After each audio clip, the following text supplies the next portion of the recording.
Hello दोस्तों। आज हम करेंगे मैथ के महत्वपूर्ण प्रश्न को हल। और दोस्तों, इन प्रश्नों के अभ्यास के माध्यम से आप अपनी किसी भी परीक्षा की तैयारी को बेहतर कर सकते हो। आइए दोस्तों, शुरू करते हैं आज का पहला प्रश्न। दोस्तों, यहाँ पर प्रश्न में दिया गया है कि प्रथम 100 प्राकृत संख्याओं में 5 और 7 दोनों से भाग जाने वाली संख्याओं की संख्या है। तो दोस्तों, यहाँ पर आपको एक शब्द दिखाई दे रहा होगा, प्राकृत संख्या। तो दोस्तों, सबसे पहले तो आपको ये जानना होगा कि प्राकृत संख्याएं कौन सी संख्या होती है। तो दोस्तों, प्राकृत संख्याएं जो होती है वो एक से शुरू होती है। बिल्कुल दोस्तों, प्राकृत संख्या कहाँ से शुरू होती है? एक से शुरू होती है। और एक के बाद तो आप जो गिनती लिखते हो वो सभी प्राकृत संख्याएं ही है। तो दोस्तों, प्राकृत संख्या तो एक से शुरू होती है, लेकिन आप एक संख्या को और भी याद रखिए, जिन्हें कहते हैं पूर्ण संख्या। और पूर्ण संख्या जो होती है वो 0 से शुरू होती है। बिल्कुल दोस्तों, आपको यही अंतर ध्यान रखना है यहाँ पे कि जो प्राकृत संख्या होती है उसमें 0 नहीं होता है, और जो पूर्ण संख्या होती है उसमें 0 होता है। प्राकृत संख्या एक से शुरू होती है, पूर्ण संख्या 0 से शुरू होती है। 0 बस इसमें एक्स्ट्रा होता है पूर्ण संख्या में, बाकी ये प्राकृत संख्या के ही बराबर होती है। तो आइए दोस्तों, अब यहाँ पर लिखा हुआ है कि प्रथम 100 प्राकृत संख्याएं। दोस्तों, यहाँ पर आप ध्यान रखिए, प्रथम लिखा हुआ है और प्रथम यानी कि एक से शुरू है।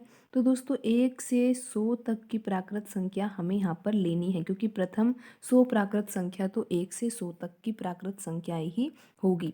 तो दोस्तों, अब हमें यहाँ पर ये देखना है कि 1 से 100 तक की जो संख्याएं हैं उनमें से ऐसी संख्याएं कौन सी है जिसमें 5 और 7 दोनों से ही भाग पूरा पूरा चला जाता है। बिल्कुल दोस्तों, हमें यहाँ पर यही देखना है कि 1 से 100 तक में कितनी संख्याएं ऐसी आ रही है जिसमें 5 और 7 दोनों संख्याओं का भाग जा रहा है। तो दोस्तों, अब हम यहाँ पर अलग अलग भाग देकर नहीं देखेंगे। इस तरह के सवालों को हल करने का दोस्तों तरीका होता है, आपको वो तरीका सीख लेना चाहिए, जिससे परीक्षा में अगर ये प्रश्न आता है तो आप आसानी से उस तरीके से सवाल को हल कर पाओ। तो दोस्तों, इस तरह के सवालों को हल करने का तरीका ये होता है कि जिन संख्याओं से आपको भाग देना है, यानी कि आपको इस प्रश्न में 5 और 7 से भाग देना है, तो आपको इनका लैसे लेना है। और लैसे लेने के बाद आपके पास यहाँ पर एक संख्या आपको प्राप्त होगी। आइए दोस्तों, देखते हैं कि लैसे लेने पर यहाँ पर हमें क्या लैसे प्राप्त होता है। दोस्तों, 5 का भाग देना होगा यहाँ पर, और ये एक बार। और दोस्तों, 7 में 5 का भाग नहीं जाएगा तो 7 को ऐसे ही लिख देंगे। दोस्तों, 7 का भाग देंगे तो यहाँ पर 1 और ये 1 आ गया।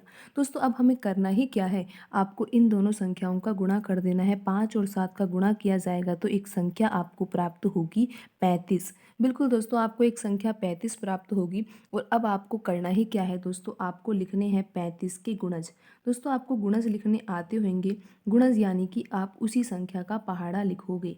तो दोस्तों, 35 का पहाड़ा जब आप लिखोगे तो 35, और ये दोस्तों 70, और फिर आएगा 105। लेकिन दोस्तों, ध्यान रखिए कि आपको जो संख्या ढूंढनी है वो ढूंढनी है 100 तक की, यानी कि प्रथम 100 प्राकृत संख्या, यानी कि 1 से 100 तक के बीच की संख्याओं को ही आपको लेना है।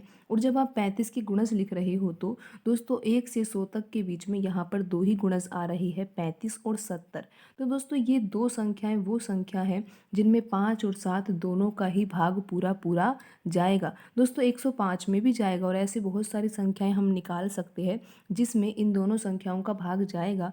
लेकिन दोस्तों, कंडीशन यहाँ पर ये है कि वो संख्या जो हमें लेनी है यहाँ पर वो 1 से 100 तक के बीच की लेनी है। और 1 से 100 तक के बीच में यहाँ पर दो संख्या आ रही है, 35 और 70। और दोस्तों, हमसे प्रश्न में यही पूछा था कि वो संख्याएं कितनी संख्याएं हैं जो 1 से 100 तक के बीच की है, और 5 और 7 दोनों से ही उसमें भाग चला जाता है। तो दोस्तों, यहाँ पर वो दो संख्या होगी, एक संख्या 35 और दूसरी संख्या 70। तो दोस्तों, यहाँ पर आप समझ गए होंगे कि किस तरह से हमें इन सवालों को हल करना चाहिए।